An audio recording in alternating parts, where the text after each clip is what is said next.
There is a season in your past that you would not wish on anyone. A period of time that was hard in a way that is difficult to fully explain to someone who is not in it with you. Maybe it was a loss. Maybe it was a failure that felt like it was going to define you forever. Maybe it was a relationship that ended in a way that broke something in you. Maybe it was a season where everything you were building fell apart at the same time, and you could not find a single reason to believe that what came next was going to be better than what you just lost. Whatever it was, you survived it, and you're on the other side of it now. And I want to talk about what that season actually was, because I think most people get it wrong. Most people look back at their worst seasons and see them as obstacles they overcame, things that happened to them that they had to get through in order to get to where they are now. But I want to offer a different frame. What if the worst season was not an obstacle on the way to the blessing? What if it was the blessing, disguised in the hardest possible way, arriving in the form you would never have chosen, but producing exactly what you needed? That is a hard thing to sit with, especially when the season is still fresh, especially when the loss is still real and the wound has not fully closed. I'm not asking you to minimize what it cost you. I'm asking you to consider that cost did not just take something from you. It built something in you that nothing easier ever could have. And when you start to see your worst seasons that way, not as things that happened to you, but as things that happen for you, it changes not just how you look at the past, but how you face whatever is hard right now. Let me talk about what hard seasons actually produce in a person. Not the motivational version of this, the real version. Because I think people hear things like, what does not kill you makes you stronger, and they nod along and then go right back to resenting the hard thing. So I want to be specific about what actually gets built in the difficult seasons that cannot be built any other way. The first thing is discernment. The ability to read situations and people and circumstances with a clarity that only comes from having been wrong about them before. From having trusted something that turned out not to be trustworthy. From having believed in something that fell apart. From having invested in something that did not return what you put in. That experience, as painful as it was, calibrated something in you. It gave you a reference point you did not have before. And the decisions you make now are better because of it. The people you choose are better. The situations you walk into and the ones you walk away from are different because of what that season taught you about the difference between what looks right and what actually is. The second thing hard seasons produce is empathy. Real empathy. Not the kind where you feel bad for someone because you can imagine what it must be like. The kind where you feel it because you have been in something similar and you know exactly what it costs from the inside. That kind of empathy is one of the most powerful things a person can carry because it allows you to reach people that polished and comfortable versions of yourself never could. The person going through something right now does not need someone who has always had it together to tell them it is going to be okay. They need someone who has been in it, who knows what the middle of it actually feels like, who can sit with them in it without flinching because they have already been there themselves. Your worst season gave you that.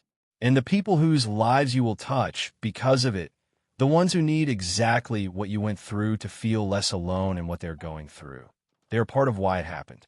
The third thing is faith that is actually tested. Not the faith you have when things are going well. That is easy. That does not cost anything. The faith that survives the season where nothing makes sense, where God feels distant, and the prayers feel like they're hitting the ceiling, and the evidence around you is suggesting that maybe things are not going to work out the way you believe they would.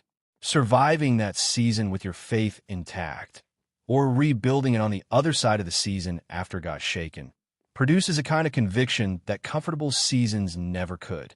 You're not just saying you believe anymore. You know you believe, because you believed when there was nothing visible to believe in. And that is a different thing entirely. That is faith that has been proven. And faith that has been proven is unshakable in a way that untested faith never is. Now, I want to talk about the specific seasons that felt like pure loss at the time, but were actually redirects in disguise. Because I think this is where most people get stuck. They can accept that hard seasons build character in the abstract. But when it comes to the specific thing they lost, the specific door that closed, the specific relationship that ended, the specific opportunity that did not work out, they still carry it as a loss. Still wonder what their life would look like if that thing had worked out. Still hold a version of grief for the path that did not happen. I want to gently challenge that, not to minimize the loss, but to ask the question that hard seasons eventually force if you sit with them long enough. What would your life actually look like if that thing had worked out? Not the romanticized version where it worked out and everything was perfect. The real version. The one where you stayed in that relationship and carried what it was actually costing you. The one where you got that opportunity and went down that path and ended up somewhere that was not actually where you were supposed to go. The one where things worked out the way you wanted them to, and you never became who you needed to become because the pressure that formed you never came. Sometimes the thing you were most devastated to lose was the thing that was going to take you somewhere you did not actually want to end up.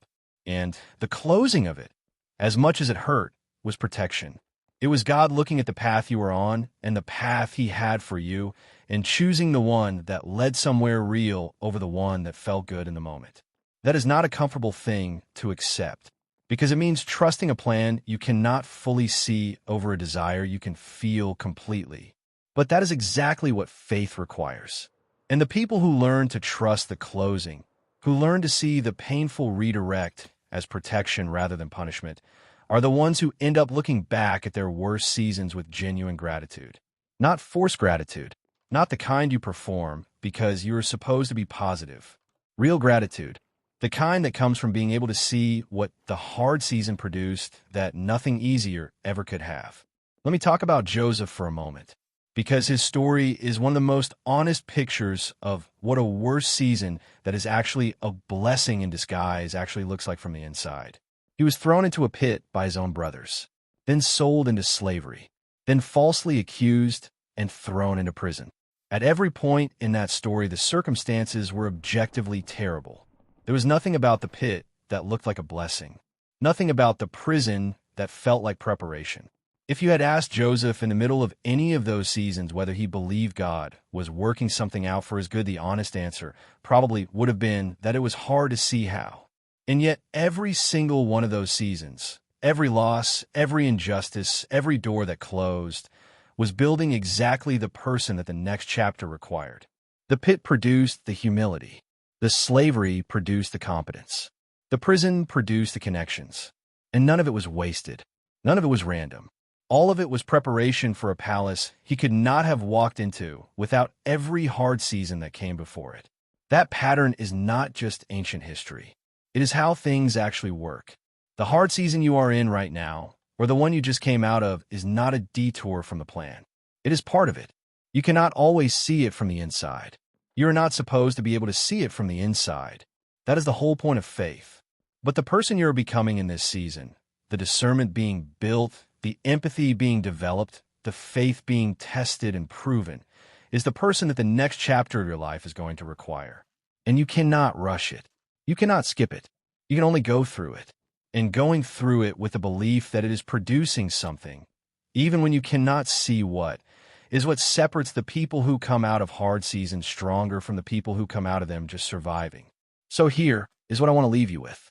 Look back at your worst season, the one that cost the most, the one that you would not wish on anyone, and ask yourself what it produced in you that you could not have gotten any other way. Not what you lost, what gave you. The strength you did not know you had. The clarity you would not have gotten without the loss. The version of yourself that only existed because something hard demanded it into existence. That is the blessing. It was always the blessing. It just arrived in the hardest possible packaging. And God knew exactly what He was doing when He allowed it. Even when it did not feel that way from the inside. Even when it still does not feel that way sometimes. He knew. And the life you are building on the other side of it is the proof. Your worst season was not wasted. Not a single day of it. Sit with that.